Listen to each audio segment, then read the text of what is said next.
He will be presenting for a total of 45 to 50 minutes. We're saving 15 minutes at the end of the presentation for questions and answers. If you have any questions, please type them into the question box on the right-hand side of your screen, and if time allows, we will definitely get to those questions. A little bit of housekeeping. All CEU certificates will be issued in approximately 2 weeks from the completion of today's presentation via email. And great news is all of our registration for the remaining webinars are available and open online, so you can now go in and register for the rest of the webinar series as of today. With that, I would like to hand over the controls to Jim to go ahead and start the presentation. Hello, everyone. Yes. Okay. Hello, everyone. Thank you for joining us on this webinar. My name is Jim Burchett. I've been a histologist for a little over 40 years, and 34 of those years I spent at Duke University Medical Center in the immunopathology lab, the clinical lab there. And this presentation utilizes a collection of photomicrographs, digital images from my tenure there. Infectious disease was one of my specialty areas, and I hope to share that with you today.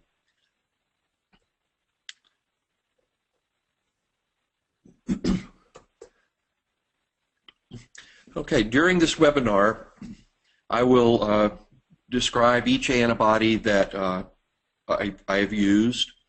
We will talk about the various pretreatments. We'll discuss the clones that have been used, review of digital images for reaction patterns. All the immunohistochemistry that was performed was using horseradish peroxidase and alkaline phosphatase detection systems.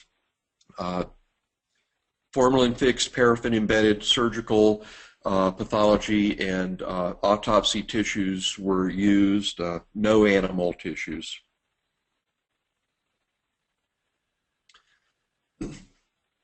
Viral marker requests are on the increase for diagnosis of these opportunistic infections due to the increased population of immunocompromised patients. These patients can consist of organ transplant patients, HIV patients, and patients undergoing chemotherapy.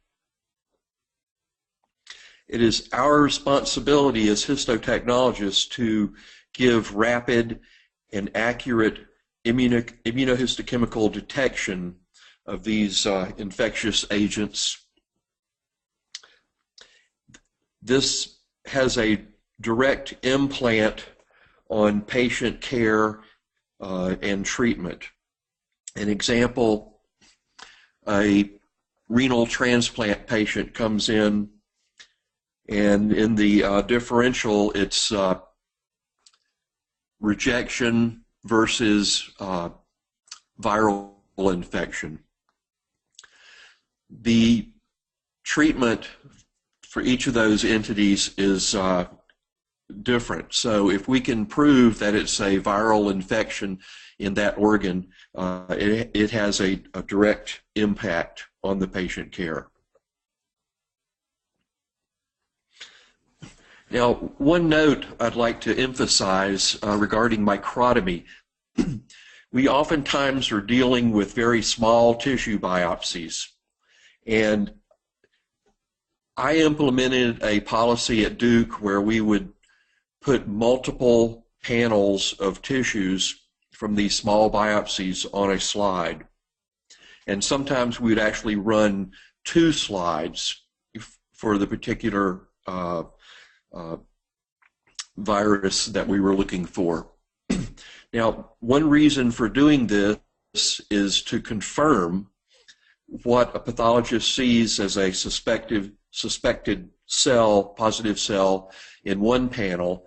Then he or she has another panel to confirm that one positive cell, and it gives the pathologist more material to find the positive reaction. Some of the antibodies that we will review today are listed here.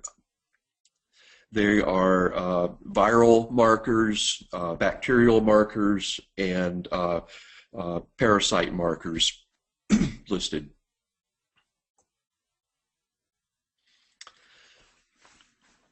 With all immunohistochemistry, there has to be some form of pre-treatment.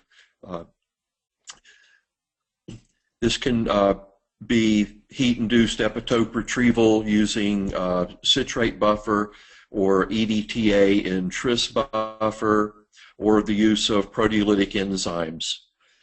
I did not find in any of the antibodies listed in the previous screen any special technique to be utilized.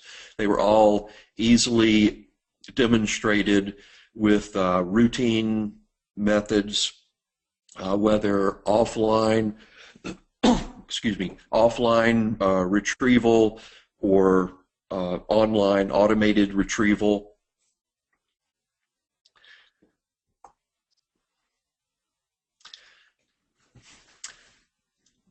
I was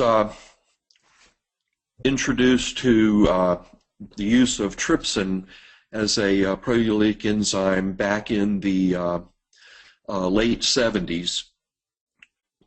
And I found for adenovirus, it is essential for consistent demonstration of adenovirus. Now, in the early days, we would make up ready-to-use trypsin, but I found if you make a trypsin stock solution, such as this 1% trypsin stock, and adjust the pH to 3.5, it holds stable. So this is the formula for the stock solution for those of you that like to prepare your own reagents.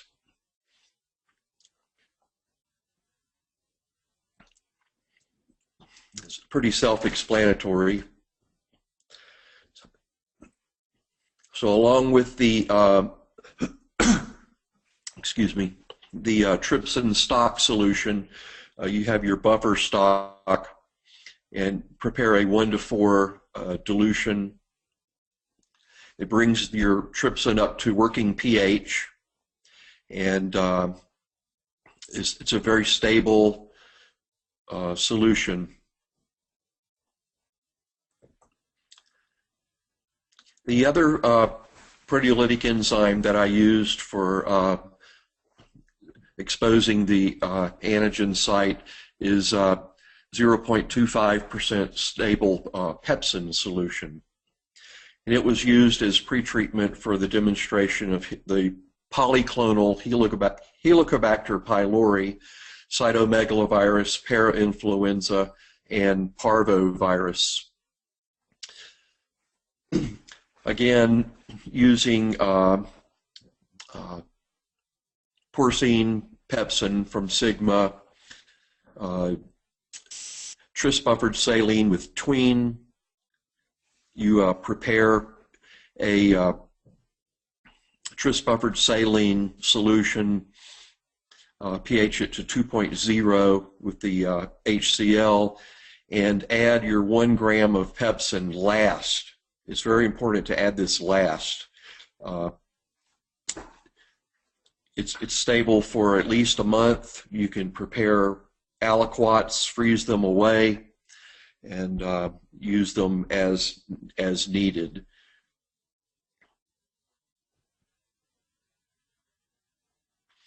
Proteinase K is another proteolytic enzyme that can be used. It has a very broad cleavage specificity, and below at the bottom of the screen is a link to IHC World with a formula for preparing it in-house.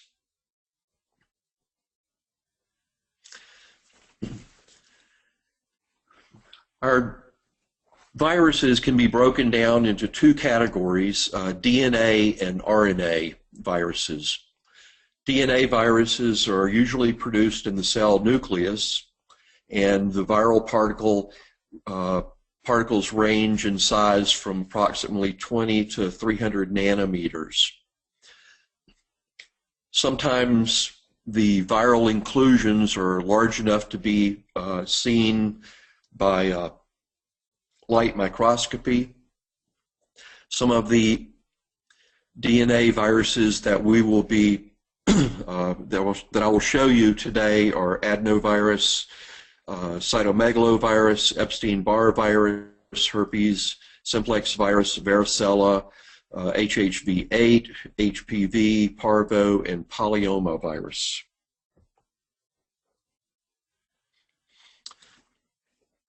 RNA viruses are usually produced in the cell cytoplasm and may either be enveloped or non-enveloped viruses.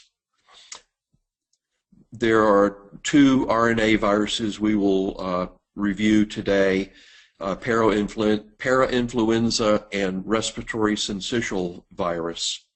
And listed are a few other viral entities that are used in some institutions, but I have no experience with. So first is adenovirus. It's a DNA virus causing community-acquired respiratory infections in immunocompromised individuals.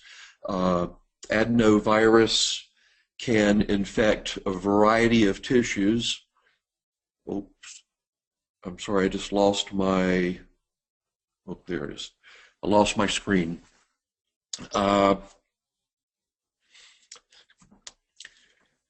It can infect a variety of tissues, including the lungs, liver, gastrointestinal, and urinary tracts.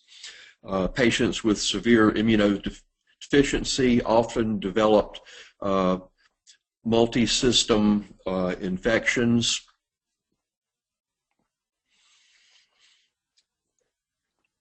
As the inclusion bodies enlarge, they become basophilic and have degeneration of the nuclear membrane, and resulting in what they refer to as smudge cells with indistinct nuclear cytoplasmic borders. Cytoplasmic inclusions generally are not seen, and multinucleation is uncommon.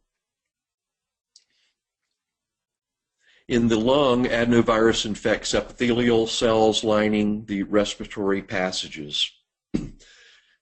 Adenovirus in liver demonstrates as random foci of infection and are often scattered throughout the parenchyma. It can be a very destructive virus causing acute necrosis, especially in liver. And adenovirus serotypes 40 and 41 have also been have been described as causes of gastroenteritis.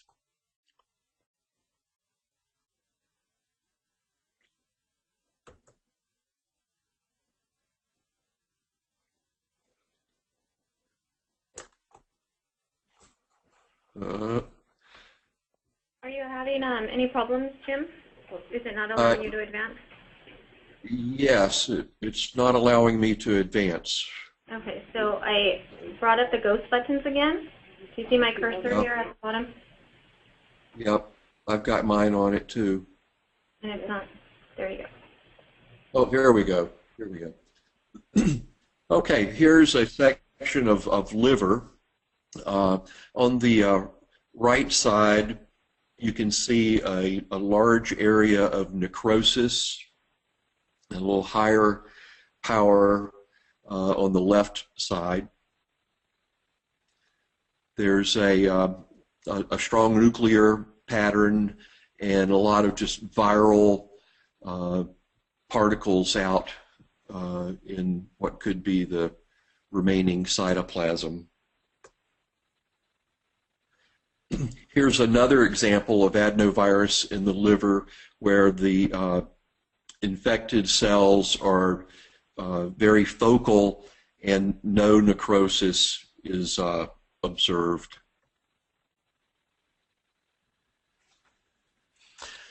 Okay, moving on to cytomegalovirus, or CMV. I used a preparation of two clones, DDG9 and CCH2, which was an IVD classified monoclonal antibody. And this cocktail recognizes infected cells during the immediate early and early antigen expression. Pre-treatment was with pepsin or proteinase K. CMV is a DNA virus of the human herpes virus category. CMV infected cells are often large and round, giving reference to an owl's eye pattern. Fulgin-positive granular hemophilic inclusions swell inside the cell nuclei. Excuse me. These inclusions are often surrounded by a well-circumscribed halo that's void of nuclear substance. Smaller inclusions may be present in the cytoplasm, and I have an example of that coming up. Cytomegalovirus infects reticuloendothelial cells, stromal cells, and epithelial cells. CMV can also present itself in a disseminated infection affecting many organs, including lungs, kidney, liver, adrenals, and gastrointestinal tract. So here we have two transbronchial biopsies for cytomegalovirus. On the right, we have an example which actually is quite easily identifiable because of the owl's eye nuclei. But we're using diaminobenzidine as our chromogenic substrate in this field.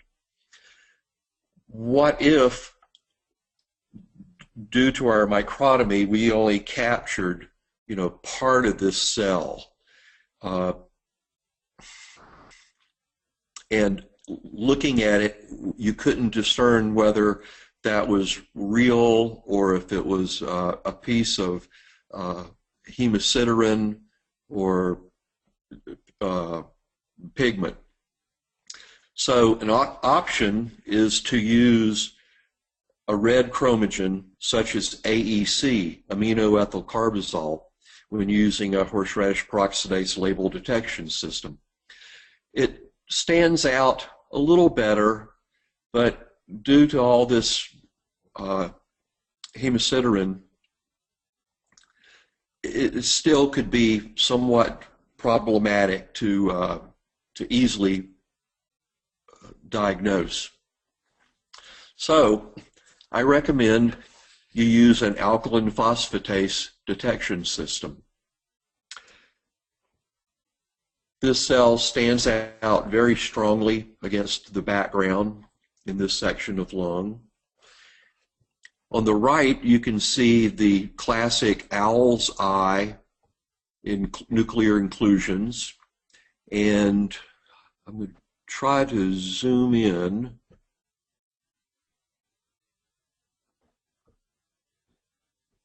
Okay. You can see these granular cytoplasmic inclusions. Now, in the early days, before the monoclonal antibodies for CMV, we used a goat polyclonal antibody, and it did not stain the nucleus, but it stained the cytoplasmic inclusions. It's actually pretty neat. I always wanted to do a double stain, but never got around to it. Okay. Herpes simplex virus. We used a cocktail of HSV1 and HSV2. It is HSV is a DNA virus, and this polyclonal antibody was ASR classified. No heat-induced epitope retrieval or enzyme pretreatment was required for demonstration of HSV in formalin-fixed tissues. HSV causes a blistering infection of skin, mucous membranes, the squamous epithelial cells in esophagus. Both HSV and varicella-zoster infections can be associated with severe pneumonitis, hepatitis, and other disseminated infections. HSV can also infect the brain, causing encephalitis.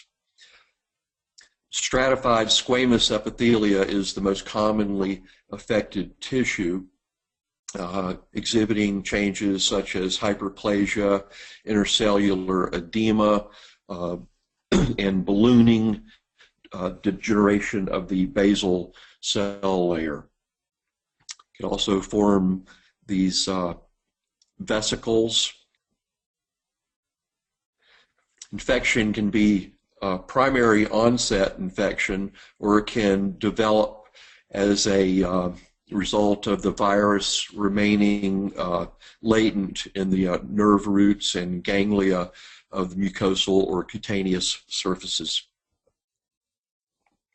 So here we have a section of lung. We have the bronchiole here. We have infected pneumocytes around here, and sometimes the pathologists refer to an HSV cell as having a ground glass nuclei, and here's an example of a ground glass nuclei positive cell there.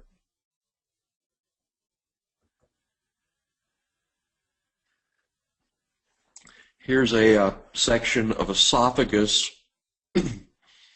with HSV infection, showing the ulcerated stratified squamous epithelium.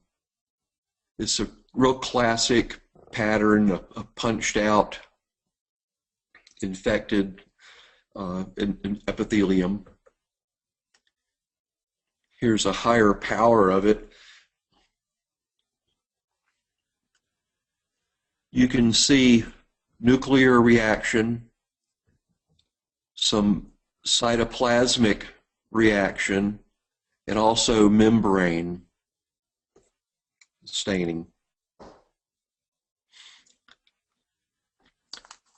Here's a section of skin showing a vesicle. This would contain a lot of serous fluid, and the dermal epidermal junction should be all down here, and this blister is separated the layers of the epidermis and dermis.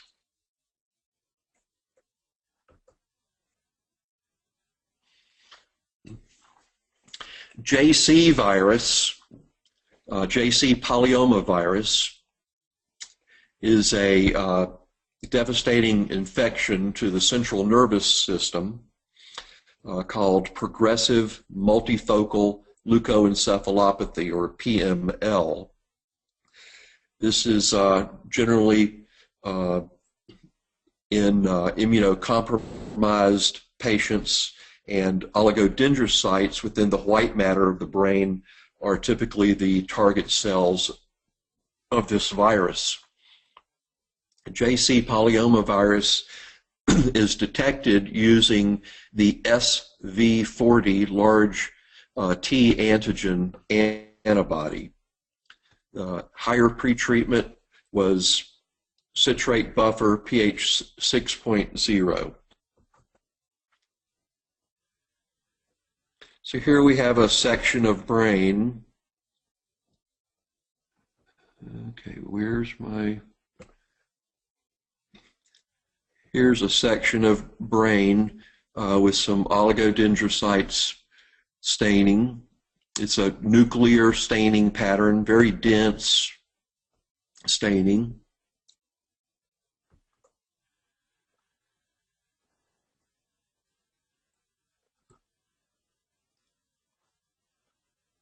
Okay.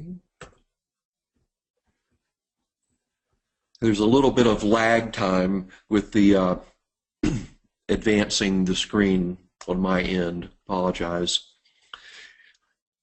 Also, using the SV40 large T antigen antibody is used to demonstrate BK polyomavirus. Both JC and BK refer to the first patient's initials of their name that these viruses were described in or identified in. Two clones of SV40 large T antibody are the MRQ4 and PAB416. They are both ASR classified, and pretreatment was very straightforward with citrate buffer or low pH higher solution. And like the JC virus, the anti-SV40 antibody cross-reacts with BK polyomavirus. BK is a DNA virus and one of two pathogenic polyomaviruses that infect a variety of urinary tract epithelia in immunocompromised patients with increasing frequency in renal transplant patients. So here we have two renal biopsies where the tubules are infected with BK polyomavirus. Now typically you see just a nuclear staining pattern like where I'm pointing out with the cursor, but sometimes you'll actually have one that has a non-nuclear pattern such as these cells here.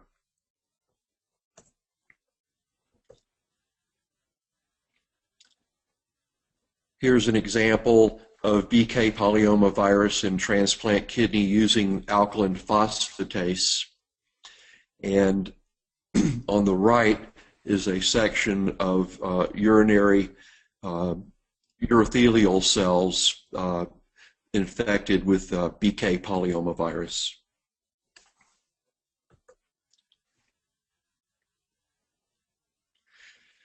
Parainfluenza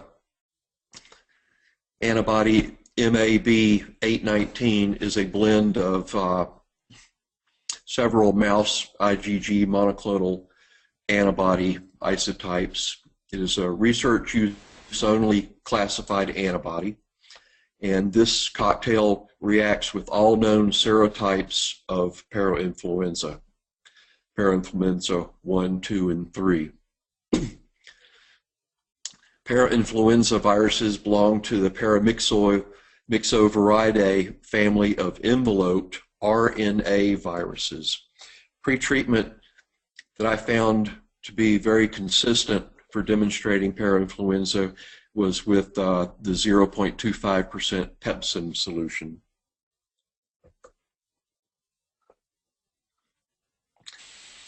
So here we have parainfluenza in the lung.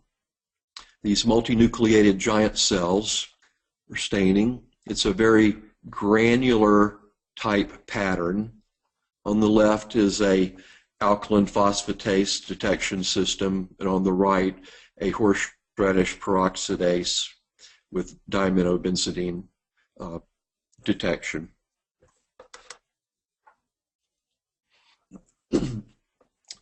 Respiratory syncytial virus. This was a goat polyclonal antibody, and pretreatment was with pepsin. This would require a different IHC setup. Typically, we used a avidin biotin system to detect respiratory syncytial virus due to the unavailability of anti-goat polymer systems. RSV is a common RNA virus that can present with mild cold-like symptoms in adults and older healthy children. It is more serious in babies, especially those in certain high-risk groups. It's the most common germ that causes lung and airway infections. Most infants have already been infected by this virus by age of 2, and infections, outbreaks usually begin in the fall and run through to the spring. But infection can occur in people of all ages and is spread by aerosol contamination.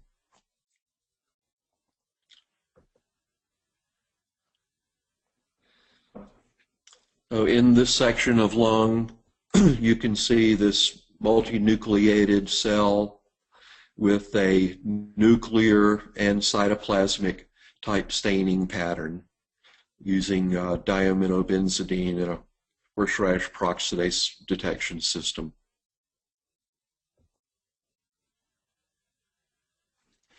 Human herpes virus 8, clone 13B10, is RUO, research use only, classified. Higher pretreatment using citrate buffer was utilized. HHV8, formerly known as Kaposi's sarcoma-associated herpes virus, or KSHV, is the 8th human herpes virus. This virus causes Kaposi's sarcoma, a cancer commonly occurring in HIV patients, as well as some lymphomas and multicentric Castleman's disease. It is one of 7 currently known human cancer viruses, or oncoviruses.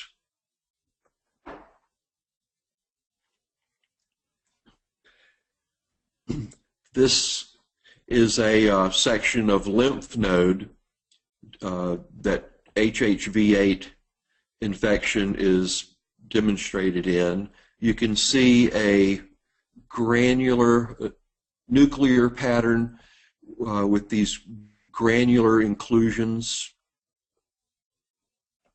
This real typical staining pattern, elongated cells.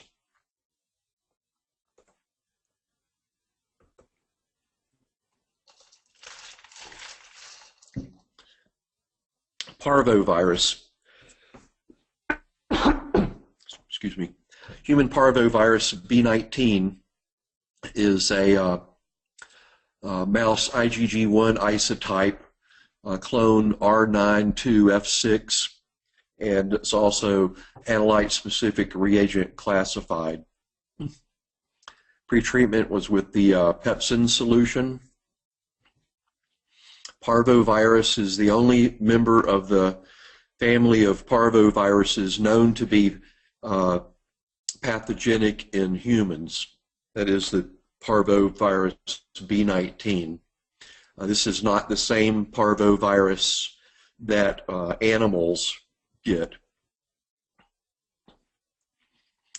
The viron is 20 to 25 nanometers in size. It is a non-enveloped single-stranded DNA and replicates primarily in erythroid precursor cells. Human parvovirus B19 is associated with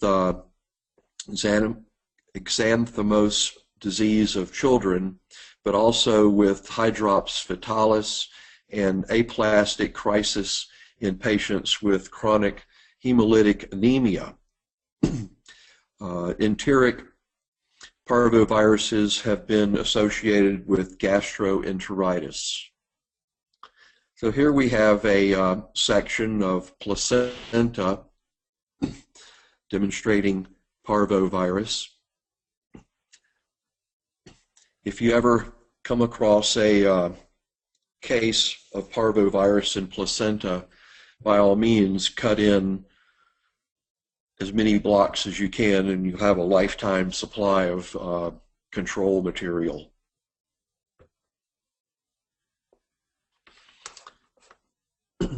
Varicella-Zoster virus is a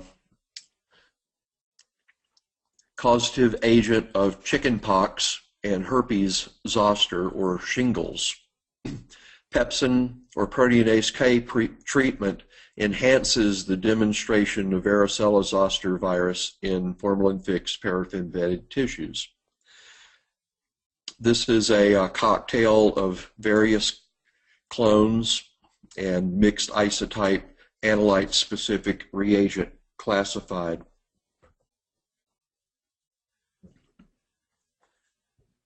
So here we have a skin biopsy showing varicella-zoster virus.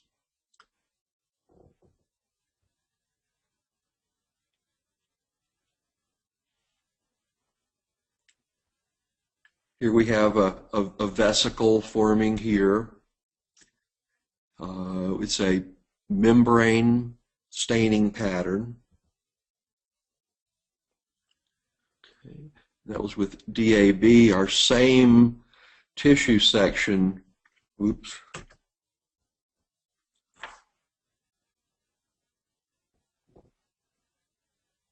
I'm trying to find my ghost button here, but it's the same tissue section with an alkaline phosphatase detection, just for a comparative purposes. Oh, here we go.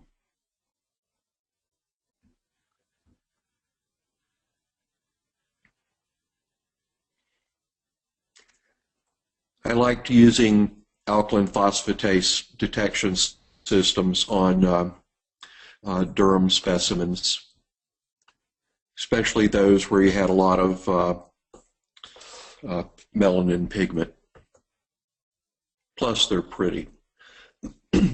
Epstein-Barr virus, LMP, or latent membrane protein, is a collection of clones CS1, 2, 3, and 4. It's an analyte-specific reagent classified product. EBV LMP recognizes the 4 distinct epitopes present on a latent membrane protein encoded by the BNLF1 gene. LMP is expressed in the plasma membranes of infected cells. Oftentimes, transplant patients will present with a post-transplant lymphoproliferative disorder that's positive for EBV. So here we have a post-transplant lymphoproliferative disorder in spleen, positive for EBV latent membrane protein.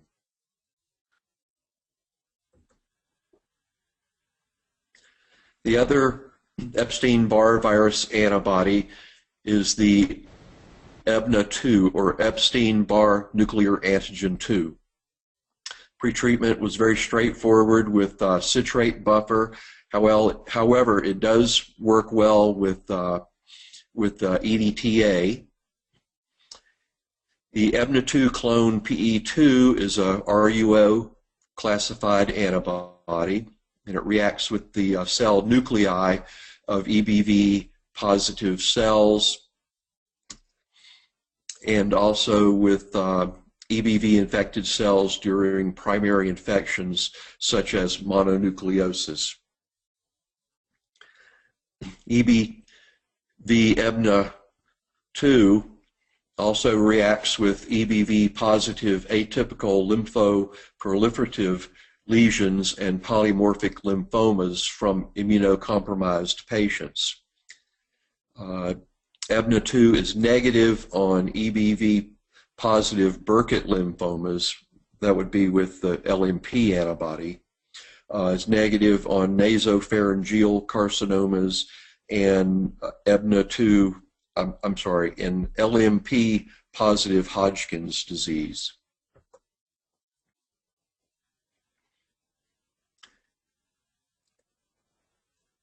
EBNA2 staining is nuclear.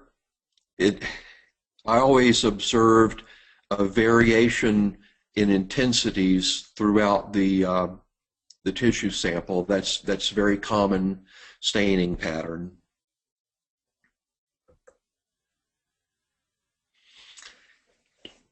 Human papillomavirus is a DNA virus that causes proliferation on epidermal and mucosal surfaces. Lesions can range from being benign warts to malignant neoplasms, especially in anogenital lesions and tumors of the throat, neck and throat.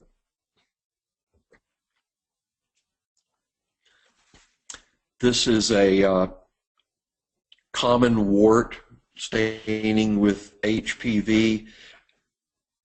My experience is there's not, to my knowledge, a decent IHC antibody for HPV, and the method of testing that's preferred is in situ hybridization.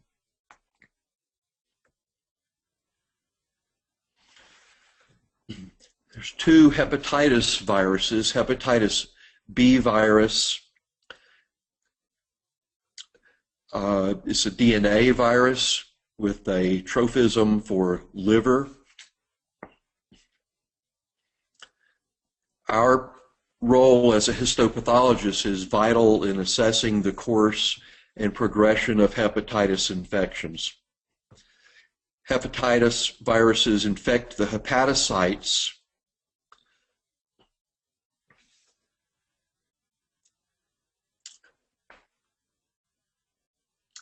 due to drug toxicity, autoimmune disease, and other metabolic disorders. Hepatitis B infects hepatocytes but does not necessarily kill them. So hepatitis B surface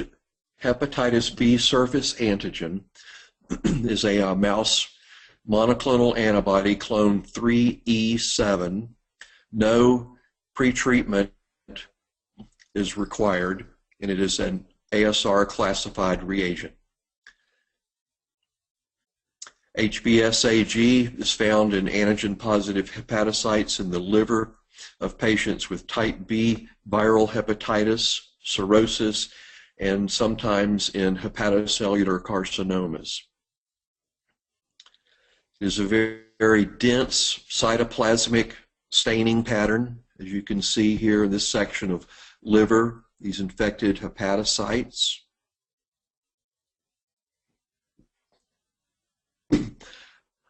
I once asked a pathologist, why does this hepatocyte have two nuclei? And I was told those are older hepatocytes. I must have a lot of those. The other hepatitis antibody is hepatitis B core antigen.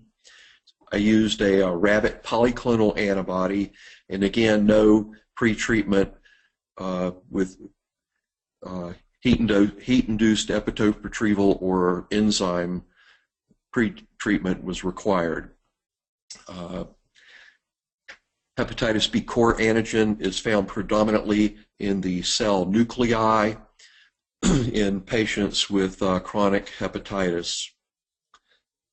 Sometimes in early onsets you will have a little bit of cytoplasmic blush staining, but typically it's very dense nuclear staining.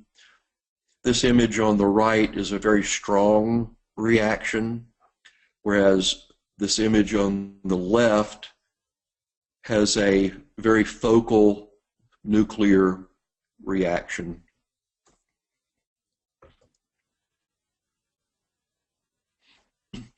Now this is a double stain that I performed.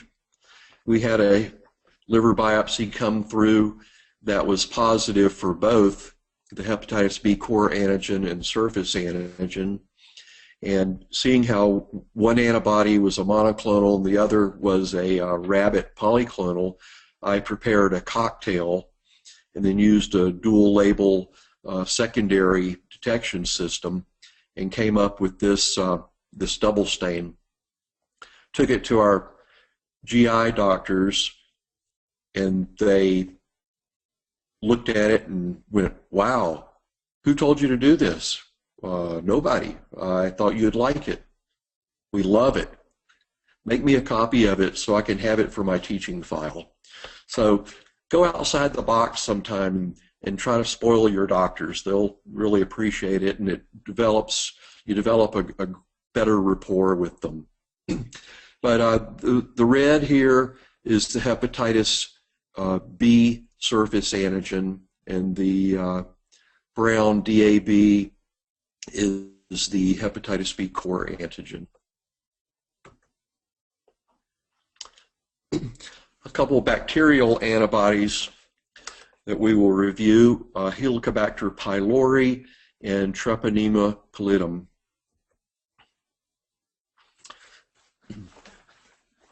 There is a mouse monoclonal Helicobacter pylori, but we primarily used the rabbit polyclonal antibody for screening all of our GI biopsies.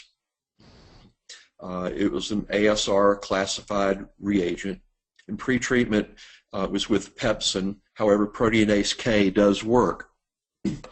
Previously known as Campylobacter pylori, it is a gram-negative spiral-curved bacterium found in the mucosal layer of gastric epithelium. It can sometimes be found in the cytoplasm of epithelial cells. It is a spirally shaped bacteria, as you can see in this image. Okay.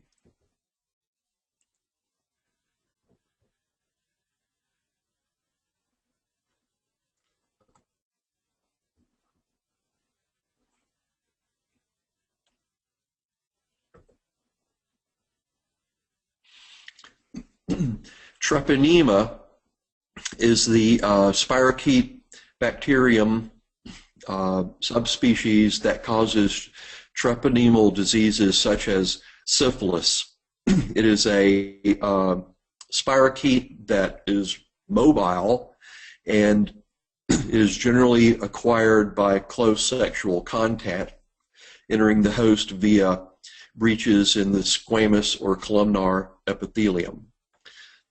The organism can also be transmitted to a fetus by transplacental passages during later stages of pregnancy, giving rise to congenital syphilis. The helical structure of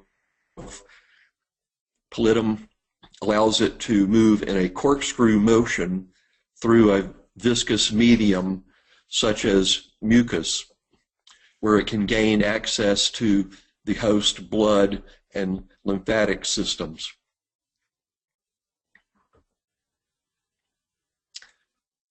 So here we have two skin biopsies showing treponema or spirochetes. Uh-oh.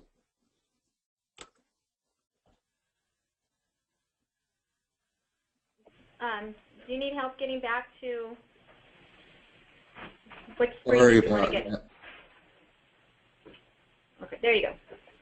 Yeah, And you have about 9 more minutes left before we have to. Okay. We're almost finished here.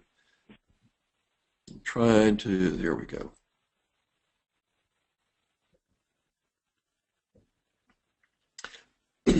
I always liked using the alkaline phosphatase detection system with fast red chromogen to demonstrate spirochetes. As you can see them better, they stand out where there's just a rare bacterial presence, and you don't have to deal with the background with DAB. Now, this is a very strong case where I've used the diaminobenzidine chromogen.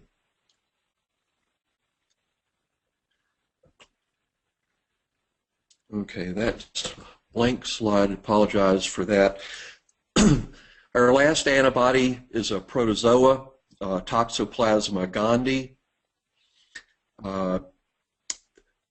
Like the hepatitis and herpes antibody, it does not require any pretreatment on formalin-fixed paraffin-embedded tissue sections. It's a research use only classified antibody. It is an intercellular protozoan that can be transmitted orally or congenitally and causes chronic infection.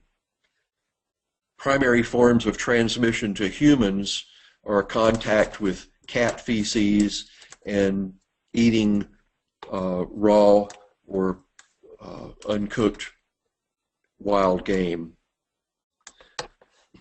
The organism has 3 forms: tachyzoites, tissue cyst, and oocysts. We typically deal with tissue cysts in histology. The cysts have a slight argyphilic nature and will stain with PAS. On the left here, we have a H&E section of lung with a tissue cyst, and in it you can see this granular makeup of individual organisms. And on the right here is an alkaline phosphatase detection system showing this tissue cyst. And what happens is it continues to grow and grow, and then it will burst. And then you have all these little guys out here that grow and start making new cysts. Here's a example of Toxoplasma gondii in bone marrow and a section of skin showing Toxoplasma gondii. Very rare.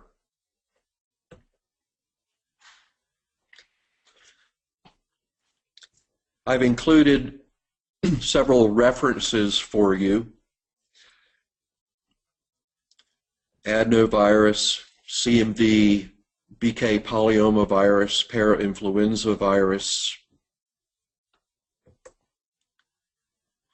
a couple Helicobacter pylori references.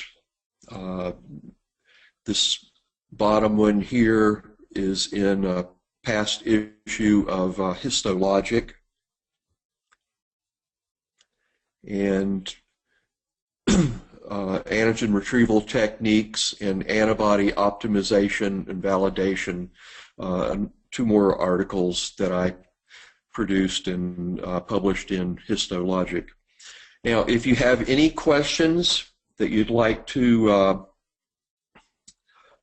send me by email, feel free to contact me. My email address is jburch, J-B-U-R-C-H, 01 at AOL.com. jburch01 at AOL.com. Of course, we are taking questions at the end of this presentation. Thank you so much, Jim. You provided such a beautiful, crisp slide. At this time, I would like to open up the question and answer forum. We have about 5 minutes to get through any questions you may have.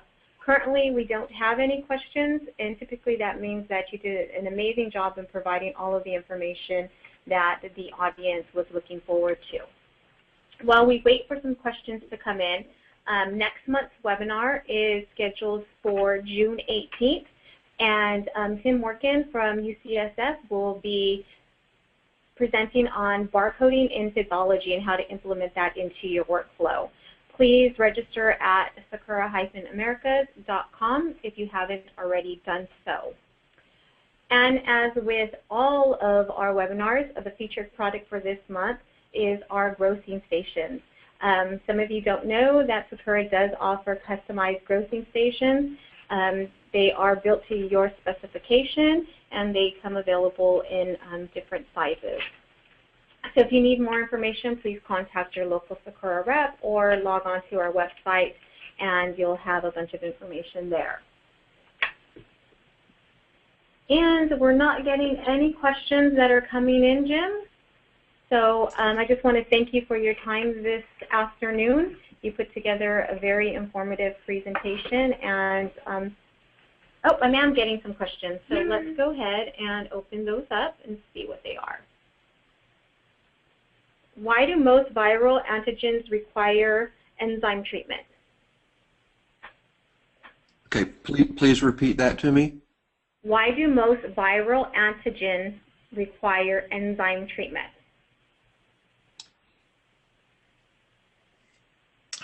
Well, in working up antibodies, I would always do comparative testing with heat-induced epitope retrieval and enzyme-induced epitope retrieval. The enzyme pretreatment is not as harsh as the heat retrieval.